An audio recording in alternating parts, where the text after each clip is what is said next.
In October 1988 at the Plaza Hotel in New York City, crews dressed in coveralls navigate the Oak Room, carefully removing aged brass fittings from the unchanged mahogany panels that date back to the hotel's debut in 1907. Decades of heritage vanish in just one afternoon, all because the recent purchaser demands a complete overhaul for profitability and modernity. America's iconic hotel isn't undergoing a simple refresh. It's being dismantled for profit by someone who secured almost $500 million in loans to acquire it. No lives were lost on these premises, yet an essence perished. The spirit of a landmark, the legacy shaped by countless employees and visitors over time, the unique allure that elevated the plaza beyond mere opulence, all stripped away. To grasp how this cherished American treasure turned into an arena of vanity and avarice, let's trace it back to its origins as a bold dream in the imagination of a visionary aiming to create an unprecedented marvel. Positioned at the intersection of Fifth Avenue and Central Park South, the Plaza Hotel rises 18 stories in elegant French Renaissance limestone, overlooking the nation's priciest land. For more than 100 years, this spot has symbolized a distinct essence: affluence, elegance, the bold declaration of one's success. Passing through the spinning entrance transports you to a realm where everyday concerns fade into irrelevance. The polished marble corridors resound with the steps of key figures from U.S. history. Crystal chandeliers illuminate spaces that soften the weariness of even the weariest guest. This isn't merely lodging, it's a theater. The structure has starred in countless movies, outpacing many performers. Alfred Hitchcock captured footage here for North by Northwest. It portrayed its authentic self in both adaptations of The Great Gatsby. In Home Alone 2, the Grand Hall became a chaotic haven for a mischievous kid, armed with a pilfered card. Crocodile Dundee roamed its corridors. Baffled by the excesses of U.S. extravagance, nearly every New York-based rom-com inevitably draws couples to its threshold. Directors seeking a quick emblem of riches and refinement train their lenses on this grand exterior. Over time, the edifice has evolved into a protagonist in the nation's self-narrative. The figures reveal some of its tale. On its opening day, October 1, 1907, the modern plaza had demanded $12.5 million in building expenses, equivalent to about $400 million today, accounting for inflation. The initial blueprint housed 800 rooms for visitors across 19 levels. It boasted 500 ensuite bathrooms during an era when communal ones down the corridor were standard for most establishments. Such extravagance broke new ground. Private water systems for all occupants. Entrance hall alone, consumed marble entrance hall alone, consumed marble sufficient to pave an urban block. Artisans fitted 1,650 sparkling chandeliers across the premises.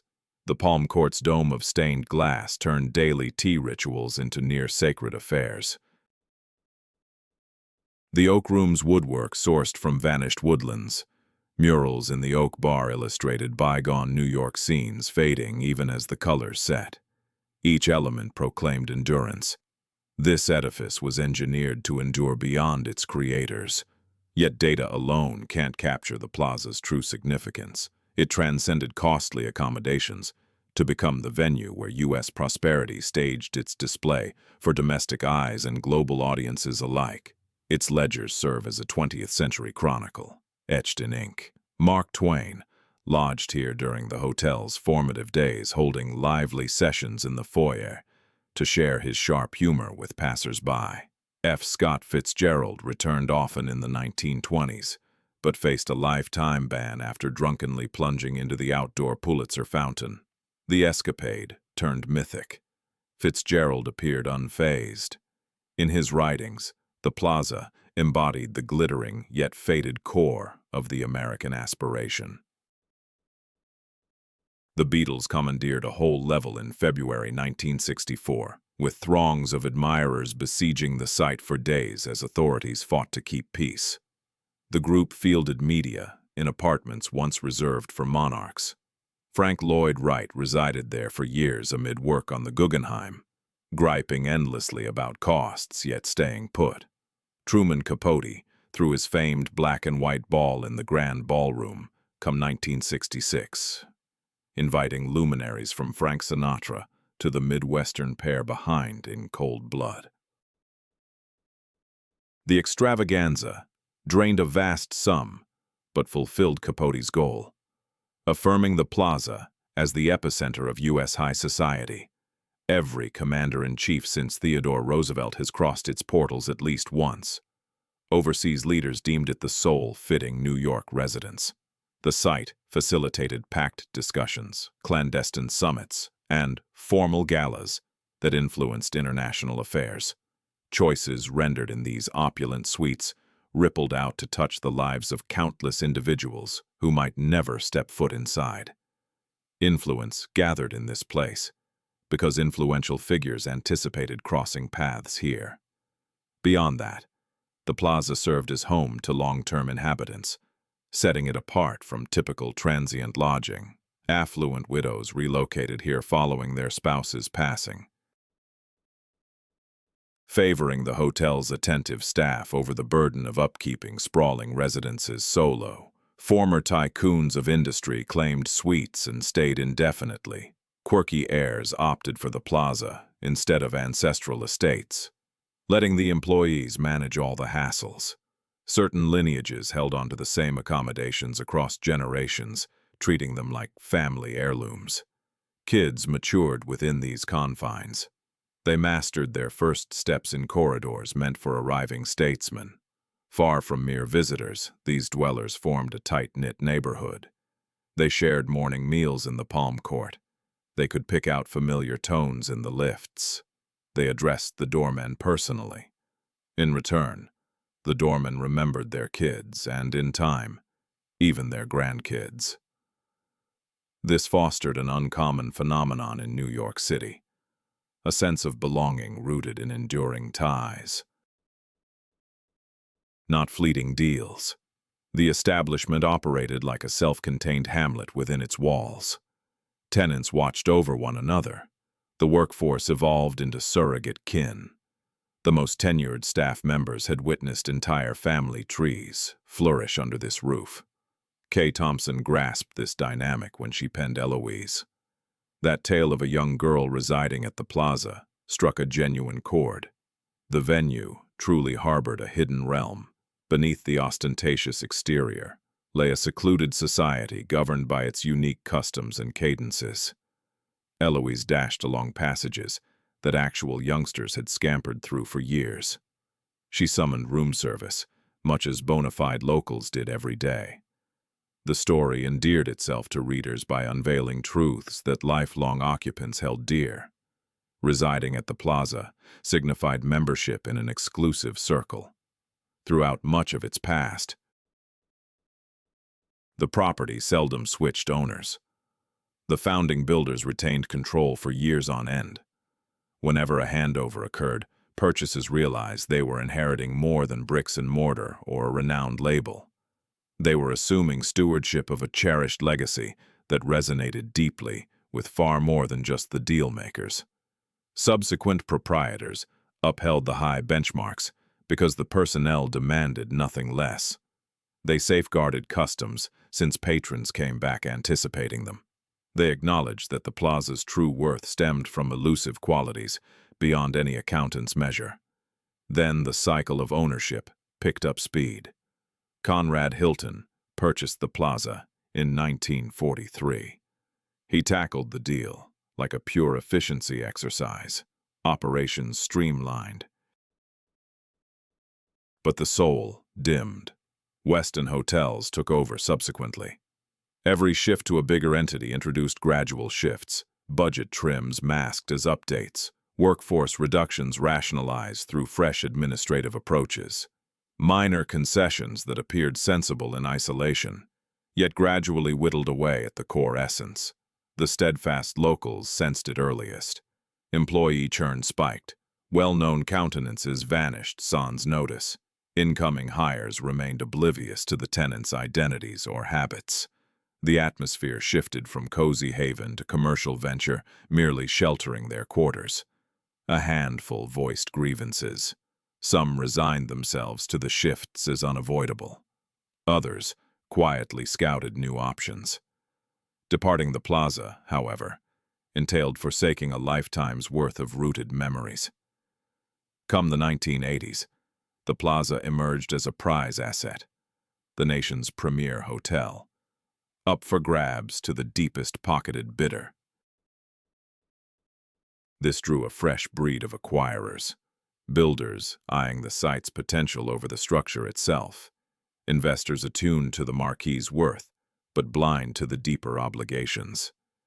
The edifice sat on prime Manhattan turf. Converting those 800 rooms into high-end condos could fetch tens of millions apiece. The units sheltering holdover residents held potential for lucrative flips. The numbers seduced. Strip the workings, retain the shell, squeeze out peak returns. Yet in 1986, the Plaza gained vital safeguards. The New York City Landmarks Preservation Commission marked several inner areas as protected sites. The Palm Court and its iconic ceiling, the Oak Room and Oak Bar with their unmatched paneling, the Grand Ballroom, site of Capot's famed soiree. Alterations to these demanded commission clearance. This ruling echoed long-standing pleas from advocates. The Plaza's importance transcended its storied stone facade. Those inner realms embodied artistry impossible to recreate. Still, landmark designation had boundaries. It shielded tangible elements from wrecking or severe tweaks. It offered no defense for traditions. It barred fresh proprietors from dismissing veteran workers. It couldn't halt the axing of amenities that kept long-timers comfortable. Nor could it sustain the elusive bonds cultivated over generations. A developer had the power to strip away all the elements that elevated the Plaza, beyond mere architecture, all while adhering to landmark rules on the surface. The property hit the market in 1988, drawing bids from various parties. The price tag topped $400 million, covering both the structure and its operations. Acquiring it meant gaining not only property but a slice of enduring American lore.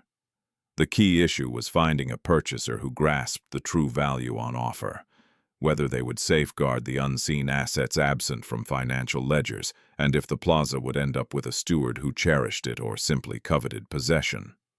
The struggles for control of the Plaza would draw in some of the nation's most infamous personalities.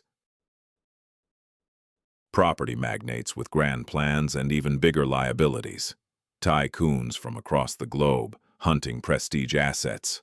International government investment pools viewing U.S. icons as mere financial plays. All promised to revive and maintain its heritage. Most fell short on delivery. The seemingly timeless hotel was on the verge of learning how swiftly cherished establishments could crumble under those fixated on profits. Yet prior to the fame and controversies, before the financial collapses and legal fights, there emerged a visionary figure. Harry Black was his name. Back in 1905, he resolved to raise the existing Plaza and erect a marvel unlike anything before. Harry S. Black wasn't a hotelier by trade. He thrived as a negotiator. Hailing from Ontario, Canada, born in 1863, he arrived in the U.S. as a youth chasing prospects. His break came in building projects, not through manual labor, but via funding developments. By the 1890s, he descended to helm the George A. Fuller Company, a top-tier U.S. builder. The firm specialized in high-rises, innovating methods that enabled vertical growth. Black realized profits lay not in erecting structures, but in dominating the underlying terrain. In 1901, he orchestrated a consolidation forming the U.S. Realty and Construction Company, which encompassed Fuller Construction plus extensive Manhattan land assets. At 38, Black took the reins as president, emerging as a dominant force in New York property circles. His drive knew no bounds. He aimed to craft enduring legacies. The first Plaza Hotel had debuted in 1890 at Fifth Avenue and 59th Street. Though prosperous, it was ordinary, a 8-story brick edifice that aged poorly from the start. By 1905, its environs had evolved dramatically. Central Park had blossomed into Manhattan's premier verdant retreat. Fifth Avenue was solidifying as the nation's elite thoroughfare. The outdated plaza clashed with its vibrant context, where some viewed it as serviceable lodging, black-spotted potential. He rallied backers to level the site and raise an extraordinary replacement, not merely bigger or fancier, but the pinnacle of opulence, reshaping perceptions of U.S. luxury hosting. Black secured $12.5 million in funding. In 1905, that figure was staggering, underscoring the project's lavish scope. For the design, he tapped Henry Janeway Hardenberg, a calculated pick. The architect had already shaped 2 landmark U.S. structures, the Dakota Apartments on Central Park West, finished in 1884, and the original Waldorf Astoria Hotel on Fifth Avenue, rolled out progressively from 1893 to 1897. Hardenberg excelled at crafting edifices that proclaimed their stature from afar and interiors that honored affluent guests with fitting grandeur. He envisioned a French Renaissance chateau motif, 19 levels of limestone and brick dominating the Fifth Avenue and Central Park South intersection. The aesthetic evoked old-world nobility while forging fresh American precedents of affluence. A signature green copper roof would cap it, catching eyes across the park's southern expanse. Paired towers would anchor the front elevation. The portal led to a vast lobby, crafted to awe entrance with its proportions.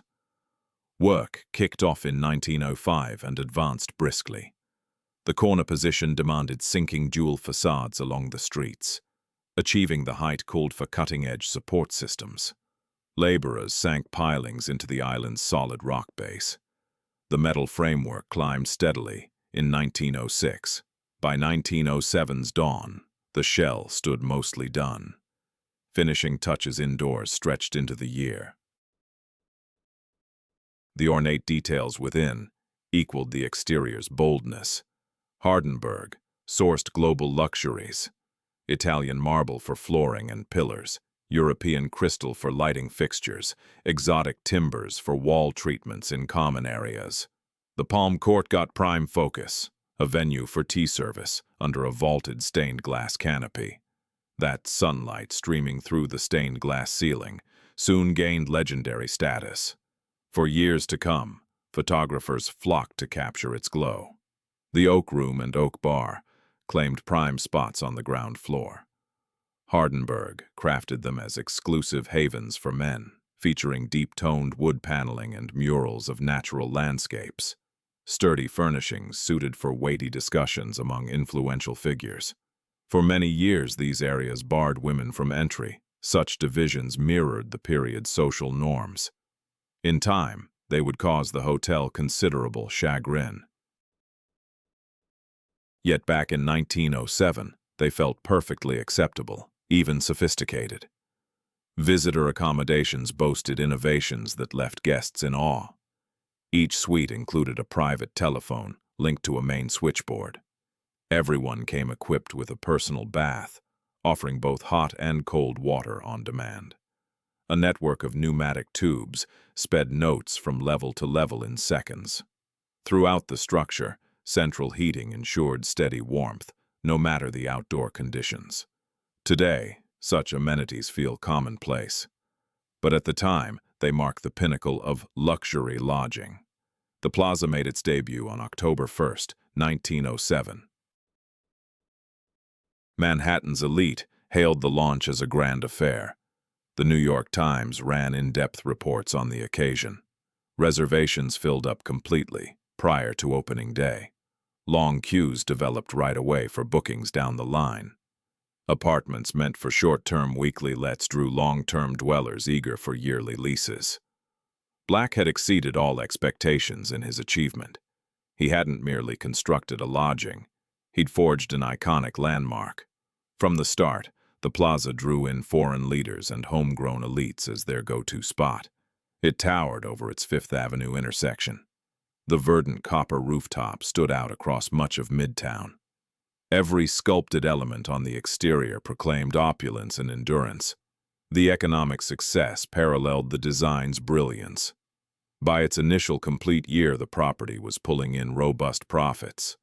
Pricing for stays outpaced rivals by a wide margin. The ongoing resident occupancy delivered reliable earnings, immune to off-peak dips. Black's stake was yielding impressive dividends, though his own life veered into shadow. His drive pushed far past the Plaza. Through the 1910s and 1920s, he kept growing his U.S. realty portfolio. Then, the 1929 market plunge dragged his domain down too. Assets once prized turned to dust. Obligations that appeared handleable grew overwhelming. On July 19, 1930, Harry Black took his own life at his Long Island residence. He was 67, the Plaza's architect, never bounced back from his financial ruin.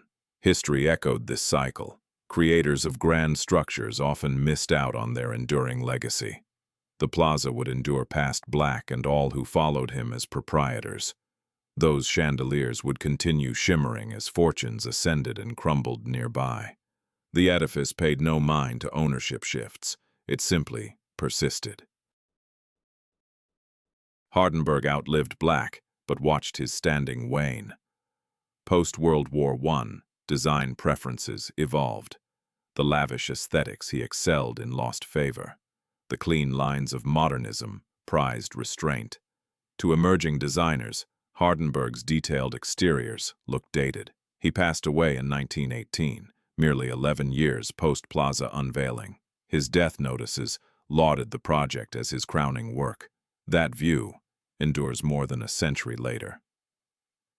The 1907 creation by Black and Hardenberg aimed to captivate. It did so masterfully. Still, a hotel differs from a private home. It doesn't pass down through bloodlines across eras. Instead, it serves all who pass through its entrances. It connects to the visitors resting in its rooms and the employees tending to their linens. In the end, it ties to the current title holder. The Plaza's guest roster intertwines with its ownership chronicle. Every steward imprinted their era. Some safeguarded the legacy they received. Others milked its value and departed. The structure weathered each alteration and remained upright. That fortitude proved essential. The coming 100 years would challenge it time and again. Stepping into the Plaza, around 1920, felt like crossing into a compact European realm amid Manhattan's bustle. The entrance hall conveyed prestige without a word exchanged. Soaring marble pillars stretched to lofty heights overhead. Gleaming crystal fixtures cast sparkling reflections on buffed surfaces below. Porters in spotless attire glided about with disciplined efficiency. The vibe rang unmistakable. You'd reached a place of true significance. Employees followed subtle chains of command. The front desk expert held encyclopedic details on patrons. He cataloged habits, sensitivities, and indiscretions with impartial tact. Chief servers oversaw eateries like battlefield leaders. They recalled favored seating for regulars. They noted generous gratuities versus stingy ones. Such insights shaped interactions, tailored exactly to each person's standing in society. Doormen posted at the entrance braved all weather year-round. Sweltering summers and freezing storms received equal stoicism. They identified locals by gait alone, faces still out of sight. Doormen summoned taxis with hand signals that looked casual, yet demanded long practice to master. A skilled one at the Plaza turned every arrival into a ritual of sorts. Patrons picked up on it right away if their favorite doorman wasn't on duty. That reliability counted for a lot. The long-term occupants built their own little community right inside the building. Affluent widows made up the bulk of this group. ladies whose spouses had passed away, bequeathing estates too cumbersome to handle solo. Opting for hotel life fixed the hassles of running a standalone house. Forget staffing up with help, fretting over upkeep, or rattling around in oversized, deserted spaces. The Plaza's team took care of it all, while ensuring folks stayed connected to others. These dwellers claimed suites high up in the towers. A few hauled in heirloom pieces from ancestral properties to furnish their spots. The rest went with the hotel's setup, tossing in just family snapshots and reading material. Regardless, they turned those quarters into true sanctuaries. Babies entered the world in those very rooms. Older tenants breathed their last there too. Whole lifetimes unfolded between the unchanging walls. At the heart of it all was the Palm Court, the hub of social life. Tea service kicked off exactly at 4 each afternoon. Gleaming silver teapots and fragile china graced spotless linens under the iconic stained glass dome. Sunlight filtering through varied by the day's mood and the time of year. Gloomy, wet days painted hues unlike those on bright, clear ones. Loyal visitors clocked the shifts and chatted about them. The Palm Court carved out its distinct bubble, complete with its own daily pulse. Ladies gathered to swap secrets unfit for public ears. Betrothals got revealed amid the teacups long before hitting the papers. It acted like a trading post for intel. With social standing as the going rate. The Oak Room ran on a whole other set of norms. This space belonged to the men. Its shadowy woodwork swallowed both noise and illumination. Guys hashed out affairs amid hearty dinners and potent libations. Women weren't allowed in until 1969. For those prior 60 years, it stayed a guys-only haven for sealing packs free from any female influence. Such barriers feel ridiculous today. Back then they blended right in. Adjoining it, the Oak Bar stuck to comparable guidelines. After the exchanges shut down, attorneys and financiers clustered up. They picked apart the trading floor's twists from the day in armchairs built for drawn-out talks. Wall frescoes showed serene countryside vistas, a stark flip from the gritty city buzz of the debates underneath. Fellows who clocked hours in skyscraper offices savored those imagined woods and meadows. For nightlife, the Persian Room delivered shows, a built-in cabaret, drawing the elite to sway and show off. Eartha Kitt lit up the stage on her climb to stardom. Hildegard pulled in throngs decked out for the night. The setup included a platform and dancing area ringed by seating where diners called for bubbly and feigned disinterest in the crowd. The thrill lay in spotting others and drawing eyes yourself. Bigger affairs filled the grand ballroom. Landing coverage in society columns nationwide. Coming out galas unveiled debutantes to high society. Fundraisers for worthy charities pulled in fortunes. Company bashes pampered top brass with nights of polished grandeur. The venue held well over 1,000 attendees. Its crystal fixtures needed a dedicated team just to keep them gleaming. Truman Capote grasped the Plaza's sway over the elite when he picked it for his masked gala in November 1966. The invitees hit headlines well ahead of time. 500 scored cards to the soiree, dubbed the bash of the era by the press. Capote blended stars with Midwestern tillers. He placed Frank Sinatra beside gals clueless about his fame. The night proved that mastery over the Plaza's grand hall meant command of Manhattan's upper crust. The place pulled in figures who shaped their times. F. Scott Fitzgerald holed up there often in the roaring 20s.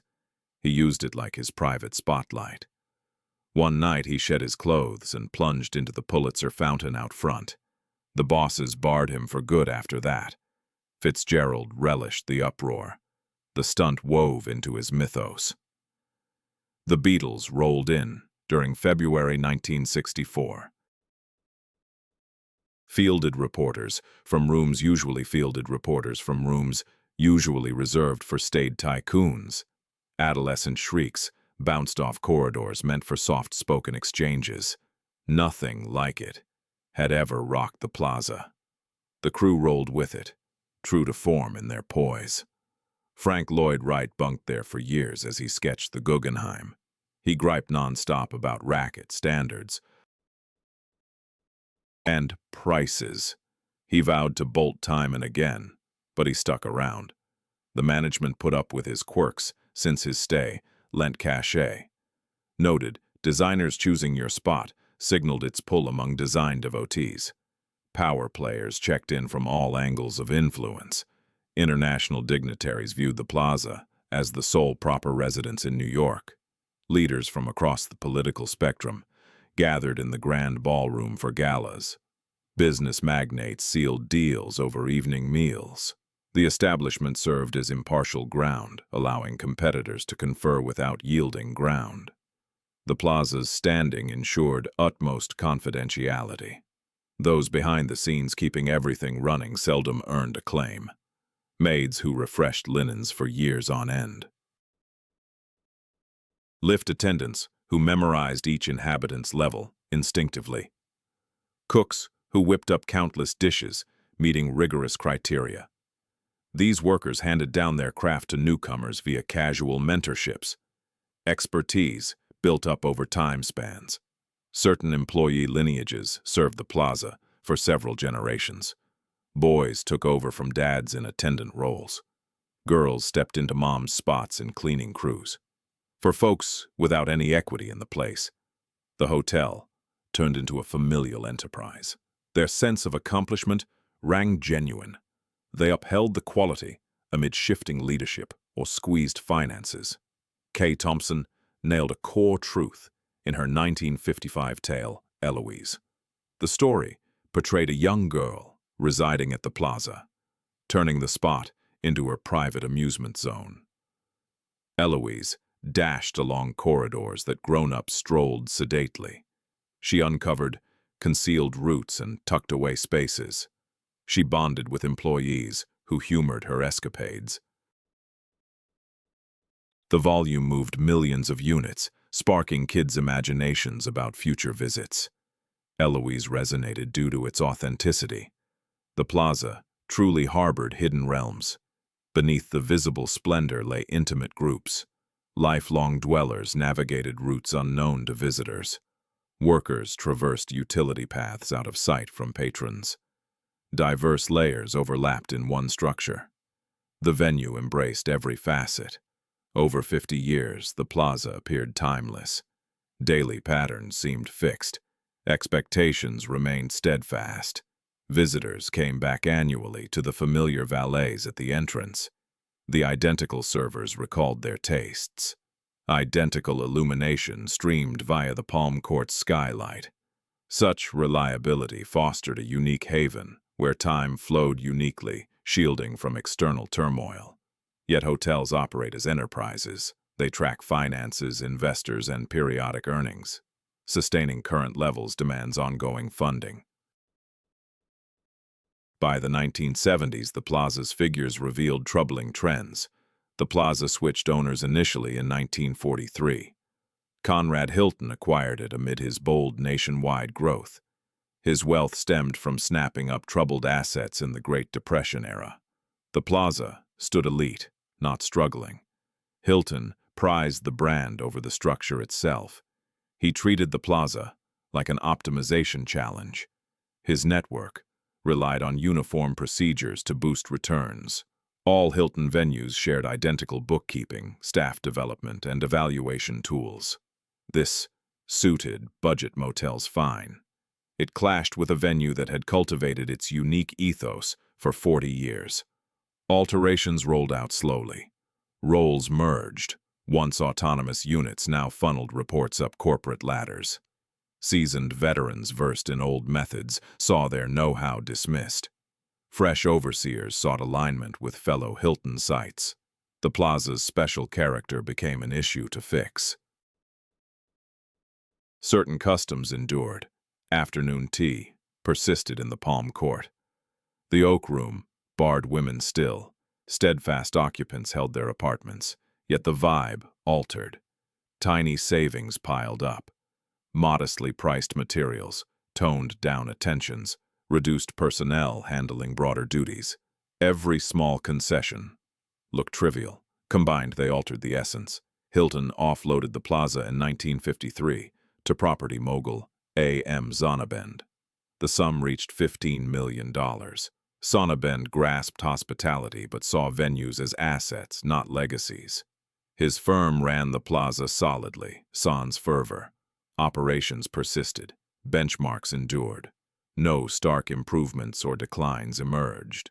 The 1970s ushered turmoil for New York City. City insolvency threatened. Street crime surged. Affluent locals decamped to outlying areas. Firms moved bases out of state. The metropolis, once the global hub, now resembled a risky outpost.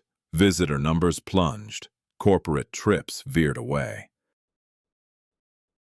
The Plaza endured these strains sharply. Room bookings fell. Fixed residents grew older, sans successors. Prosperous young households shunned child-rearing in a perceived hazardous urban core. They opted for Connecticut or Westchester. As older inhabitants passed away, the apartments once filled with several generations of families began to sit vacant. Upkeep expenses remained high, no matter the income generated. The structure demanded ongoing care. Corrosion plagued the plumbing. Wiring systems called for modernization. The stone exterior eroded and needed restoration. The renowned light fixtures required expert polishing. Operating a century-old edifice proved far costlier than managing a contemporary facility. Annual outlays mounted inevitably. In 1975, Westin Hotels took ownership of the Plaza. Yet another business entity imposed uniform protocols. Though Westin lacked Hilton's deep legacy, its strategies echoed the prior ones, prioritizing streamlined operations, enforcing uniform branding. The Plaza's distinctive charm served as promotional gold, yet posed operational headaches. Longtime dwellers observed these shifts with mounting concern. Fresh proprietors introduced fresh regulations, curtailing activities in areas families had used for years. Incoming employees unfamiliar with personal backstories. Incoming overseers who saw veteran occupants as hindrances, not integral to the group. Certain dwellers enjoyed statutory safeguards. New York statutes on rent control covered select enduring renters. These individuals resisted simple eviction. Their payments evaded steep hikes. They possessed entitlements that frustrated incoming proprietors. The rift between safeguarded occupants and revenue-driven landlords would deepen through the ensuing years. In 1969, the Oak Room relented to female entry following legal action. A rule, ingrained for over half a century, abruptly appeared biased. Activists from the National Organization for Women zeroed in on the Plaza. They organized demonstrations. They lodged formal grievances. The establishment yielded in time. The Oak Room welcomed women. A few gentlemen customers complained. Many adjusted without fuss. This evolution underscored a key truth. Long-standing practices could evolve rapidly under duress. What appeared immutable were merely options. Options open to re-evaluation amid evolving conditions. This principle transcended sex-based rules. It permeated every facet of the Plaza's framework. In 1969, vital safeguards arrived for the edifice. The New York City Landmarks Preservation Commission classified the outer shell as historic. Thus, modifications to the exterior needed panel clearance. No alterations to the stone cladding, no swaps for the signature panes. The structure's visual identity gained statutory shielding from proprietors eyeing budget cuts. Inner areas earned comparable status in 1986. The Palm Court, Oak Room, Grand Ballroom, Terrace Room. These venues became internal landmarks. Core design elements resisted demolition or major tweaks. The colored glass roof, wooden walls, ornate molding, all shielded legally. Historic status empowered advocates to contest alteration bids. It instituted expert vetting of schemes prior to implementation. It affirmed the plaza's public heritage, transcending private ownership. The site's importance surpassed mere commerce. Yet preservation statutes had boundaries. They shielded against outright ruin of forms. They failed to enforce upkeep.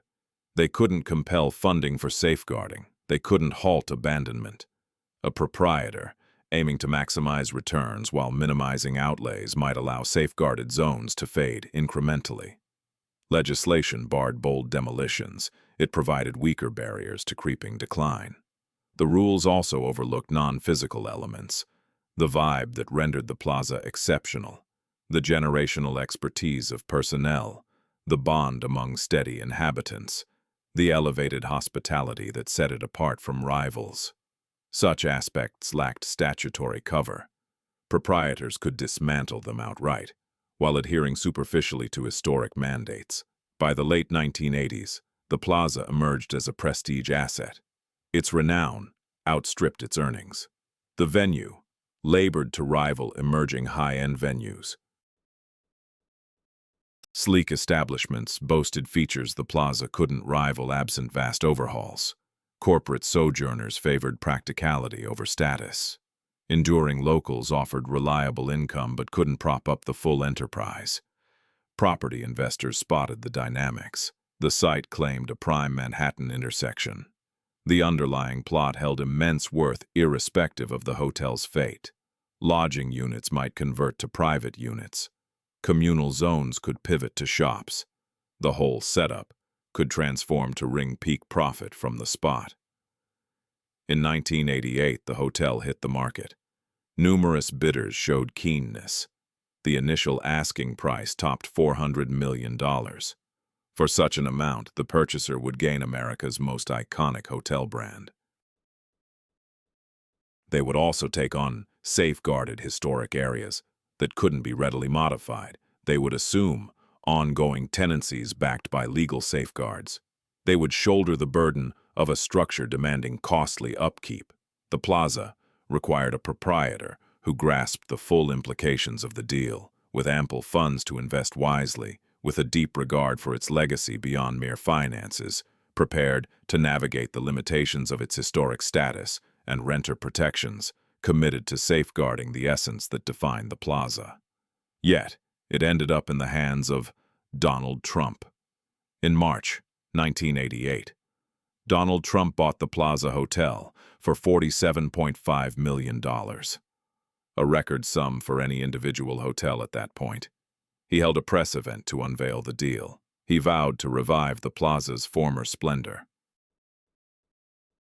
He pledged to transform it into the world's premier hotel.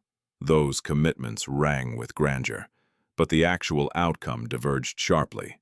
The funding setup offered the initial red flags. Trump financed nearly the full cost through loans. He relied on high-risk bonds carrying rates above 14%.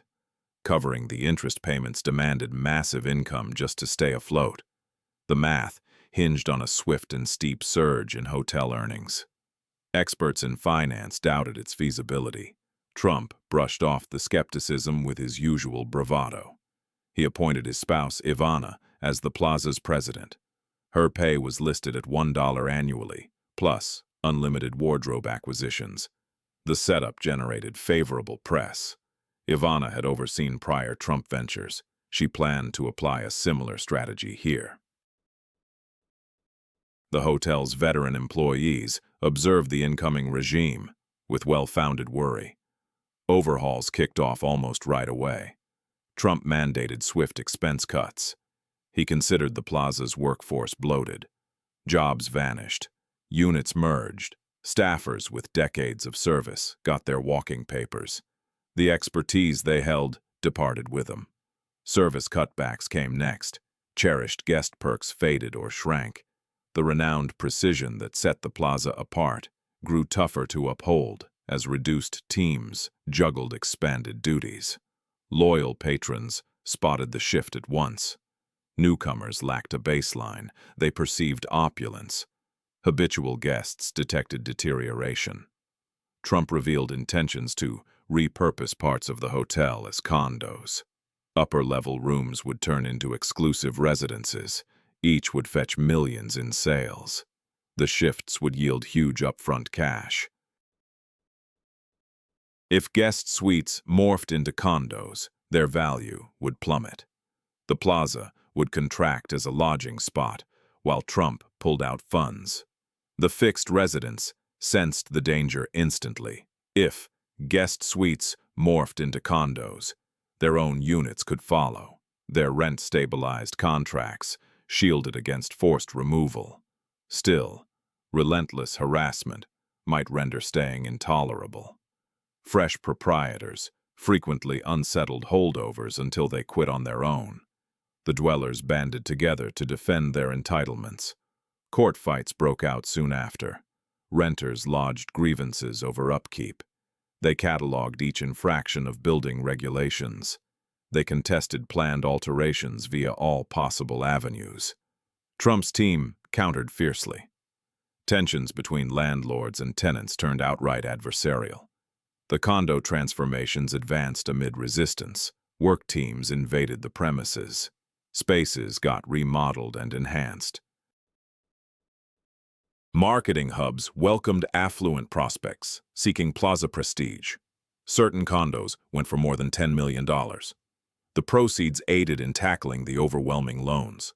However, every transaction cut into the rooms producing steady profits. Ivana oversaw routine functions with ruthless streamlining. Later accounts from workers painted a scene of unrelenting strain. Standards never sufficed. Expenses needed more trimming. Excellence in service proved unattainable given the constraints. The divide between executive expectations and staff capabilities widened relentlessly. The clash with Leona Helmsley injected further turmoil. She controlled the Park Lane Hotel, right opposite. Both venues vied for the same clientele. Helmsley and Trump harbored personal loathing. Their rivalry splashed across gossip rags and court documents. The drama overshadowed the Plaza's escalating issues. Helmsley faced a 1989 guilty verdict for tax fraud. Her infamous quip that only the little guy pays taxes hit the headlines nationwide. The downfall sidelined a competitor, yet it failed to fix Trump's core woes. Despite the events unfolding nearby, the Plaza Hotel was sinking under a mountain of debt. Come 1990, it was on the hook for about $250 million to its bondholders. The costs of servicing that interest outstripped the income the place could produce. To fund his acquisition, Trump had saddled the property with debt it could never handle. At this point, the numbers were unraveling fast. Even aggressive reductions in spending couldn't bridge the divide between earnings and required payments. The junk bond sector was crashing hard. The wave of leveraged buyouts that had fueled Trump's deal was fizzling out disastrously. Firms that had taken on huge loans to snap up assets were now folding left and right. Lenders who'd backed those high-risk ventures were staring down enormous write-offs. The economic conditions that had allowed Trump to buy the Plaza had vanished. At the same time, his other ventures were crumbling too.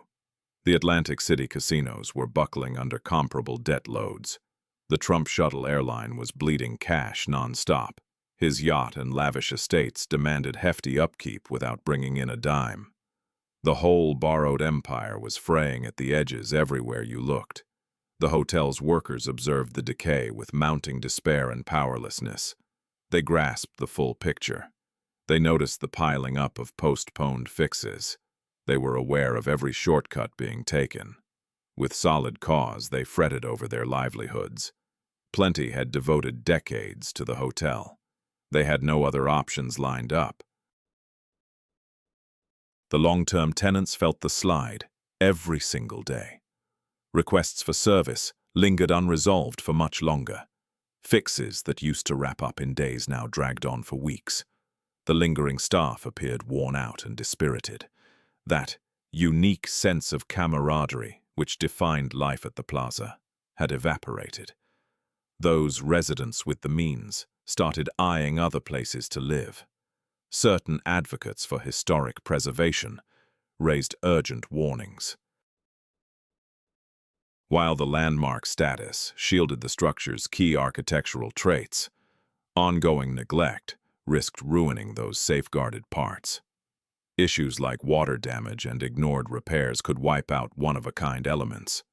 Legally, proprietors were obligated to upkeep those specified features. But holding owners accountable grew tough when they cited cash flow woes. In his public remarks, Trump painted a picture utterly detached from the on-the-ground truth. He kept touting the Plaza as a thriving success even as his team haggled with lenders. He touted growth initiatives while slashing headcount. He boasted of his vast fortune amid properties wobbling on bankruptcy's brink. The gap between his declarations and the actual facts was absolute. Ex-staffers would later paint the leadership vibe as utter disorder. Orders flowed downward with zero input from below. Knowledge from insiders got dismissed.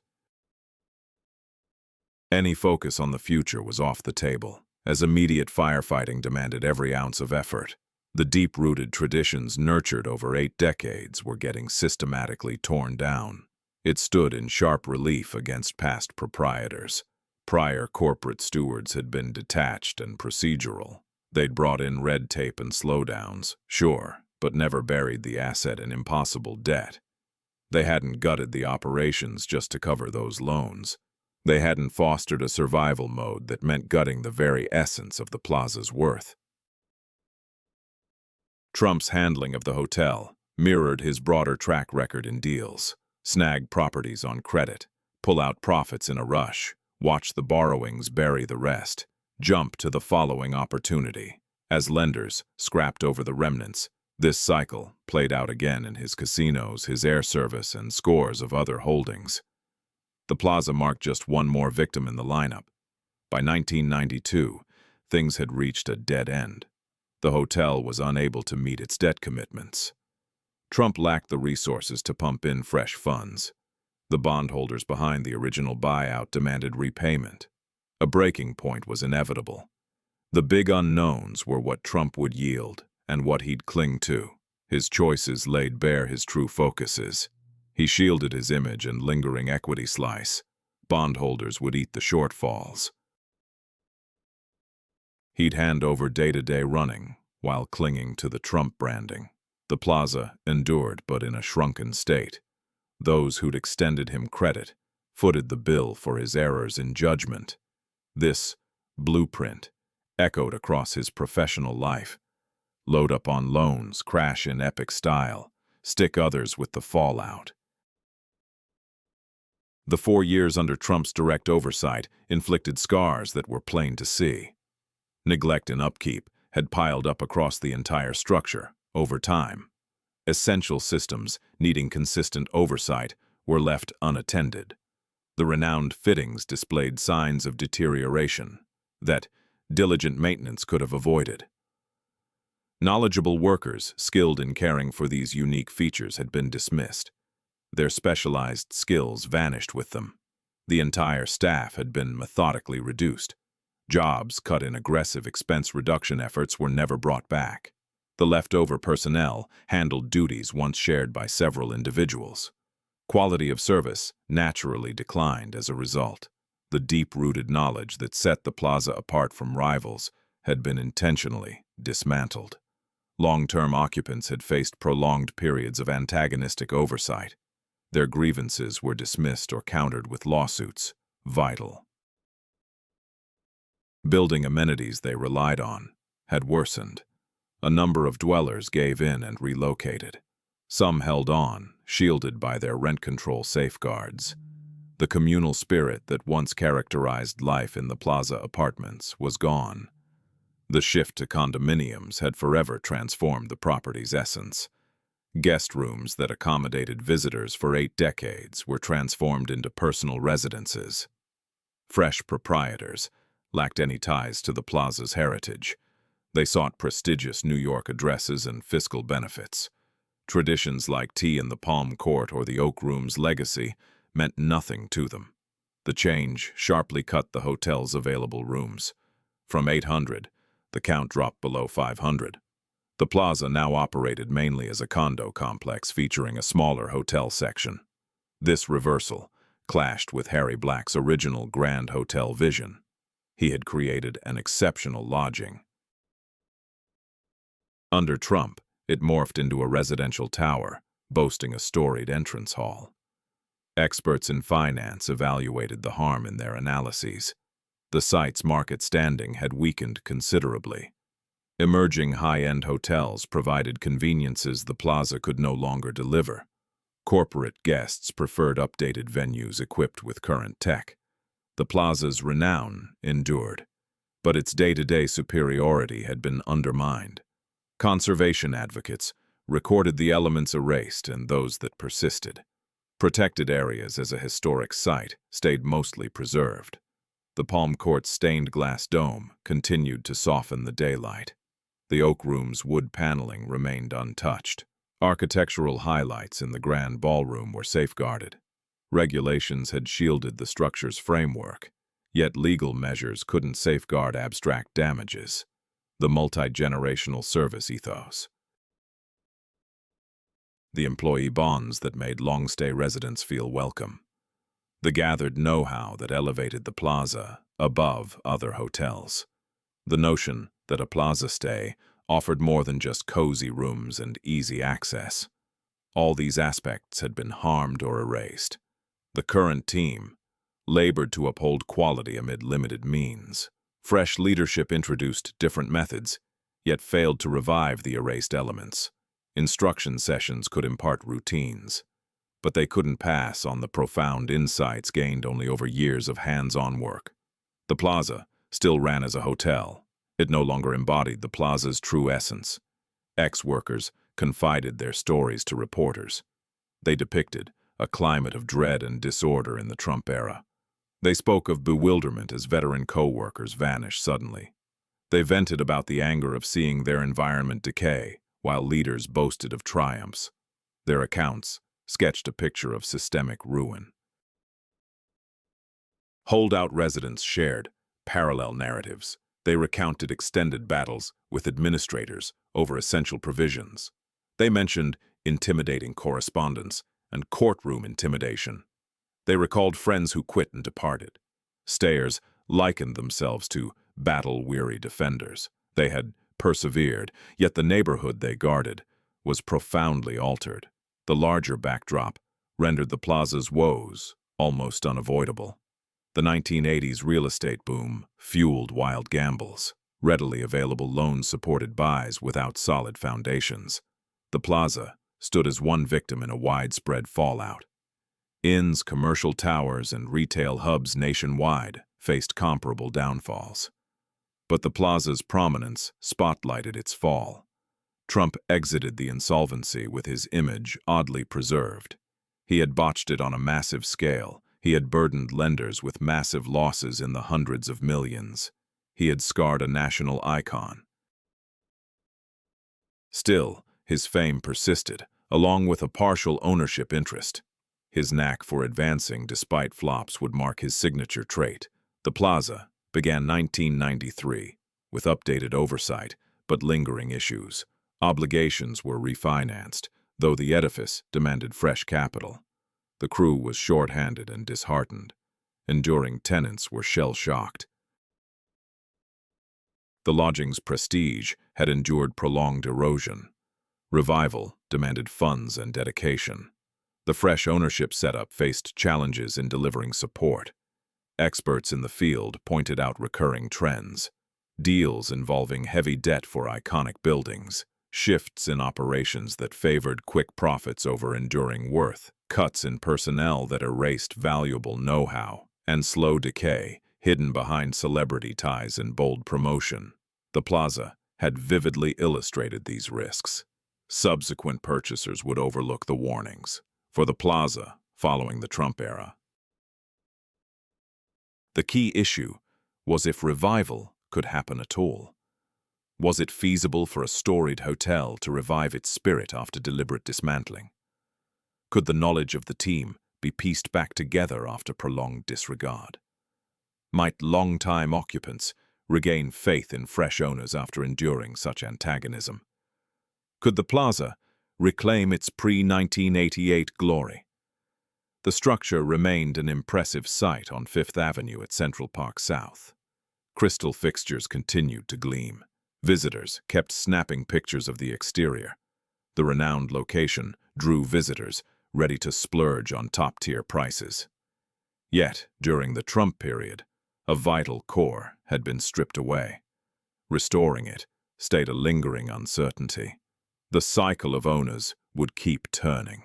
Fresh investors would step in with fresh assurances.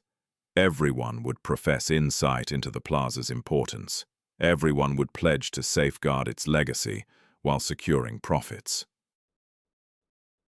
Over the next several decades, the property would switch owners multiple times. It endured. But mere endurance differs from true thriving. Post-Trump, the Plaza stepped into a phase of constant turnover in leadership. Incoming owners arrived touting commitments to renewal and upkeep. In time, each passed it to the successor.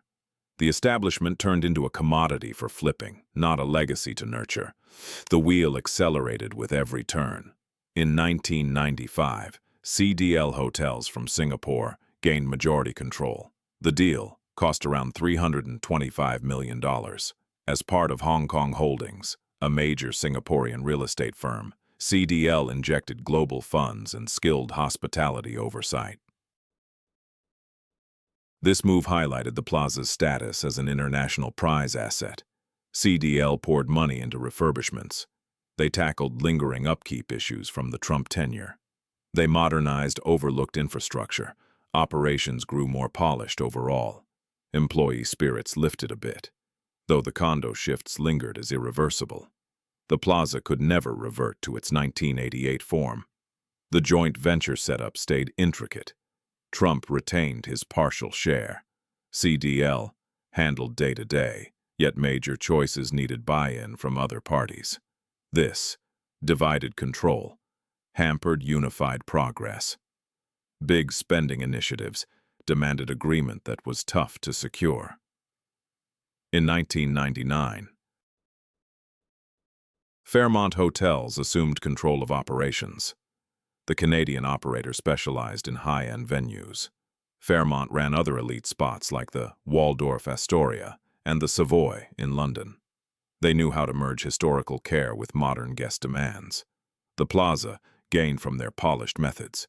The 2004 transaction reshaped the asset once more. Israel's Elad Properties bought it for $675 million. Elad outlined further apartment turnovers. The lodging section would contract even more. Additional spaces would shift to personal residences. The Trump-initiated model persisted with the new team. Conservation advocates resisted the ideas. They contended that extra shifts would erode the Plaza's essence. The once 800-room icon would dwindle below 300. Status as a landmark shielded design elements. It failed to block room repurposing for living. The alterations went ahead amid protests. Additional levels turned into condos. Affluent purchasers shelled out huge amounts for Plaza spots. Single residences fetched $30 million plus. A triplex penthouse later went for more than $50 million. The Plaza's prestige drove sky-high values. No matter the hotel's fate, the leftover lodging areas got updates. Elad funded enhancements to lure affluent sojourners. Spaces expanded and grew opulent. Nightly costs rose in step. The Plaza branded itself as a supreme haven for those able to pay thousands per evening. Long-term dwellers pressed on with their drawn-out fight. Certain ones stayed shielded by rent controls. They dwelled in units amid multi-million-dollar neighbors. The disparity felt otherworldly. Modest households on fixed payments coexisted with tycoons. The Plaza housed clashing worlds of wealth that seldom crossed. Court fights regarding occupant protections dragged on for years. Certain tenants negotiated agreements and moved out. Many others dug in their heels and refused to leave. With every exit,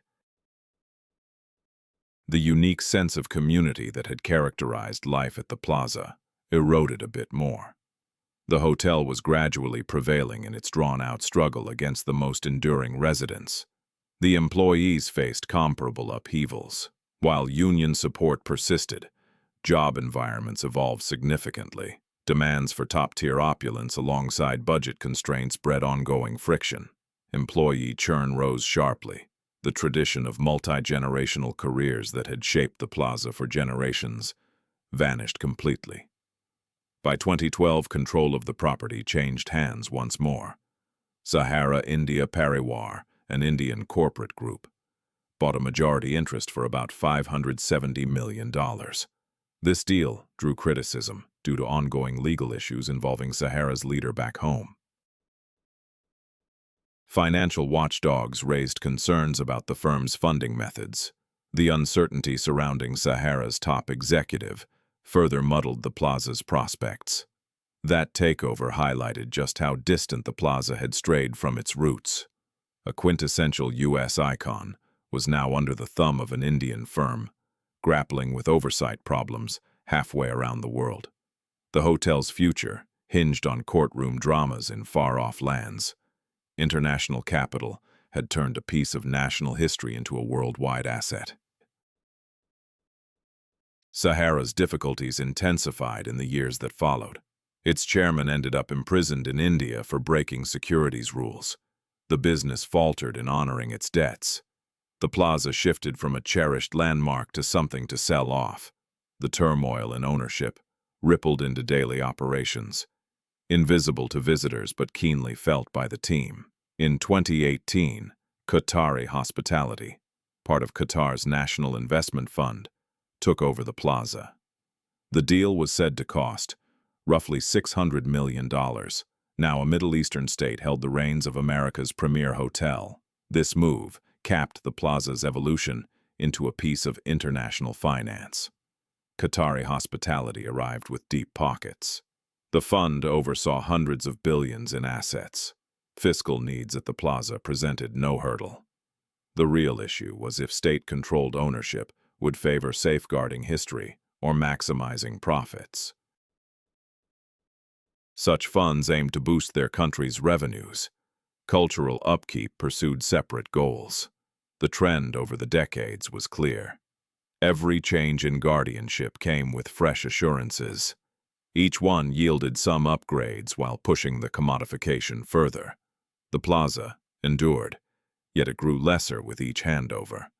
What was once the epitome of U.S. high-end hosting blended more and more into the crowd of elite venues. Still, some efforts to save its essence merited praise. Key protected areas stayed mostly preserved. The Palm Court continued offering tea under its iconic dome. The Oak Room's woodwork held up amid shifts in dining management.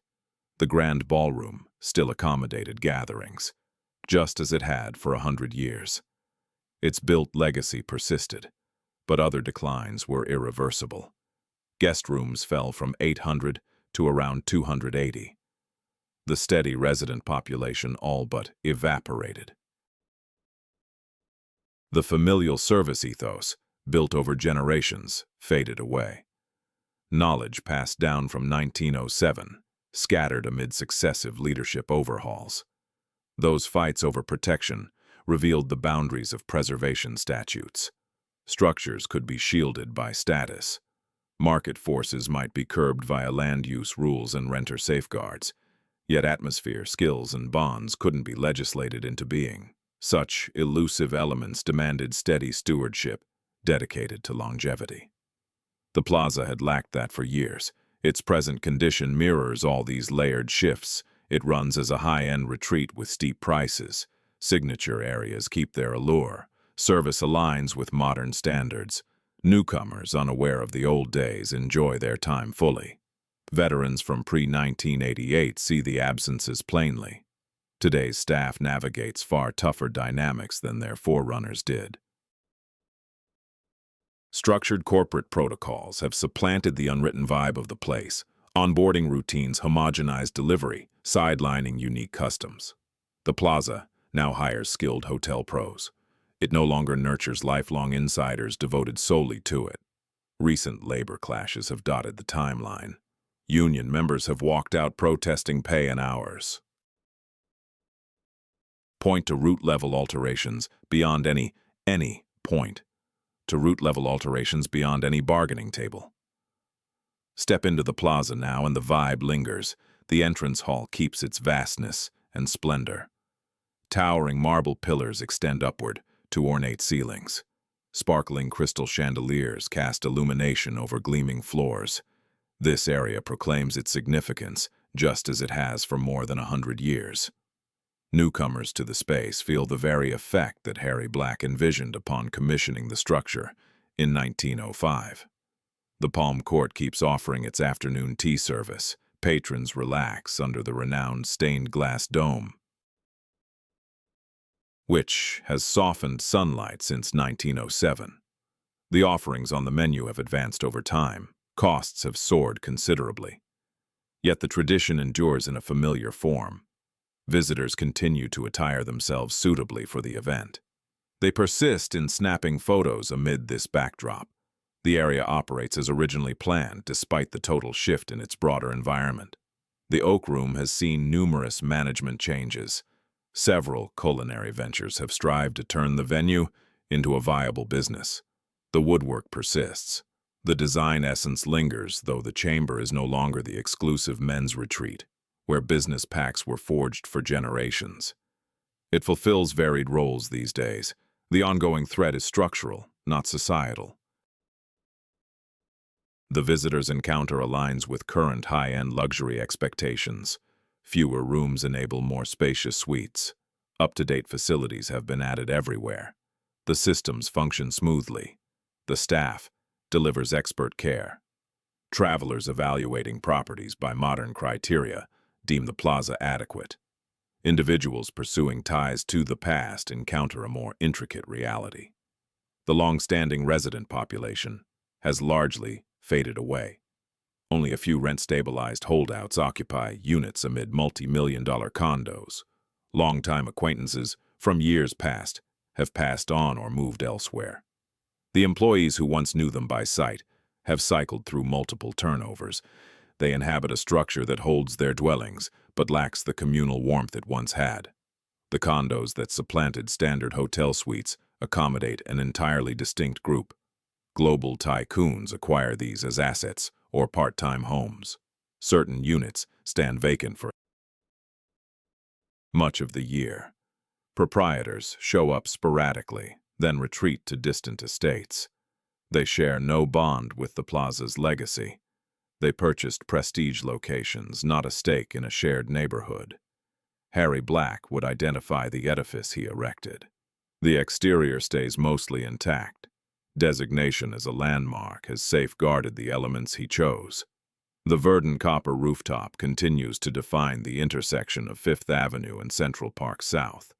This tangible landmark has withstood all development since his passing. Yet Black might puzzle over the transformation of his creation.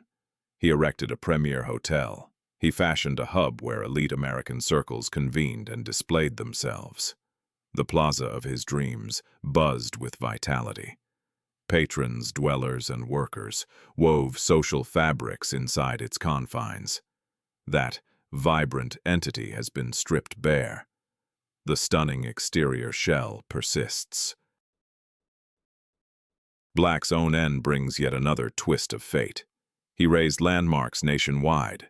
The Fuller Company raised towering skyscrapers that reshaped urban horizons. His U.S. realty firm oversaw immense property portfolios. He attained remarkable triumphs by every standard. Then, the 1929 collapse ruined him.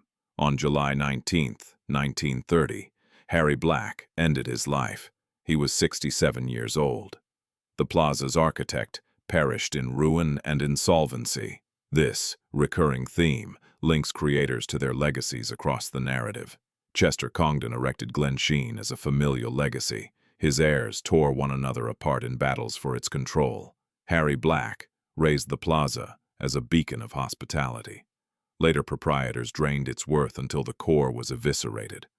Architects bring forth, heirs and followers deplete. Structures endure beyond all lives. The Plaza's chronicle sheds light on dilemmas of American legacy. Who claims a historic site? What duties arise from such control? Can personal holdings fulfill communal needs? Legal structures offer incomplete resolutions. Historic status shields structural aspects. Land use rules guide specific functions. Housing safeguards support select occupants, but statutes can't enforce guardianship. They can't compel possessors to cherish their holdings. The divide between structural triumphs and societal collapses warrants attention. The Palm Court dome persists. The Oak Room's wood linings hold firm. The Grand Ballroom stages gatherings, much as it has across eras. Such tangible feats hold weight. They signify hard-fought gains from years of campaigning. Advocates who battled for historic recognition achieved concrete results. Yet safeguarding the physical without nurturing the cultural yields galleries, not dynamic hubs. The Plaza's safeguarded zones gleam attractively. They grow ever more severed from the edifice's founding intent. Sightseers capture the Palm Court in images, oblivious to the deeper significance of afternoon tea in its heyday. They gaze at the Oak Room, unaware of the pivotal moments those panels absorbed. These venues endure as visual delights, not interactive realms. The Plaza now vies with fresher upscale establishments. Modern structures from the past few decades come equipped with features that can't easily be added to a century-old edifice like this one. Today's visitors seek out modern gadgets and ease of use in addition to elegance. The Plaza delivers on these fronts, but not without some shortcomings.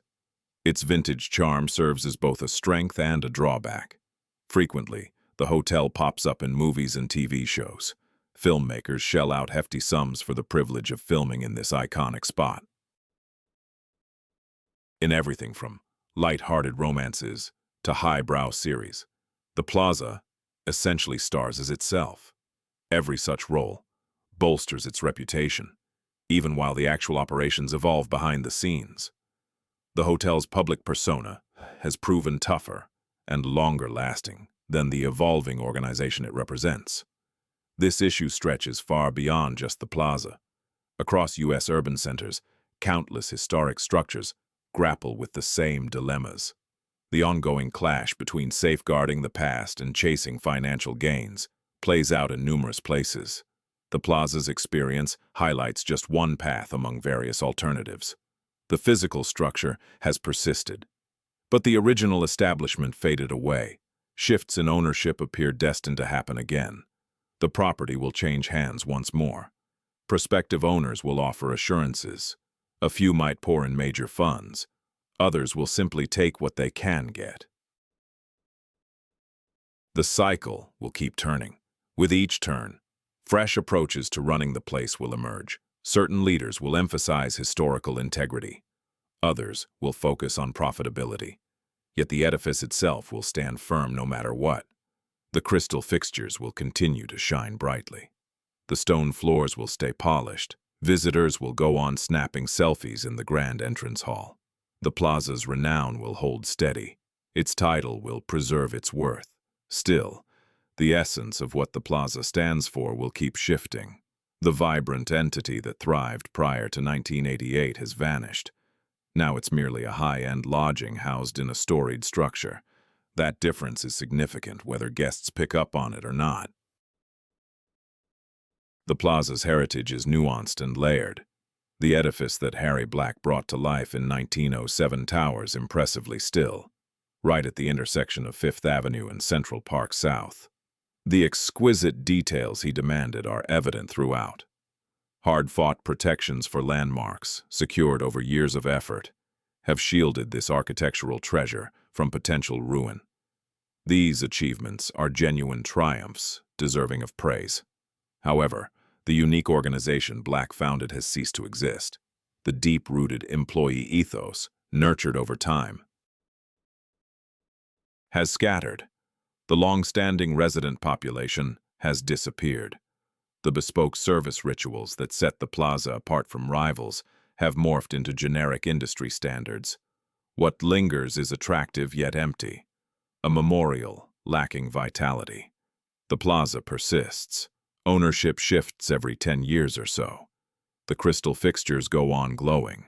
The structure remains indifferent to its proprietors. It simply outlasts them. More stunning than those who contend for control. More enduring than the wealth generated and squandered within its confines.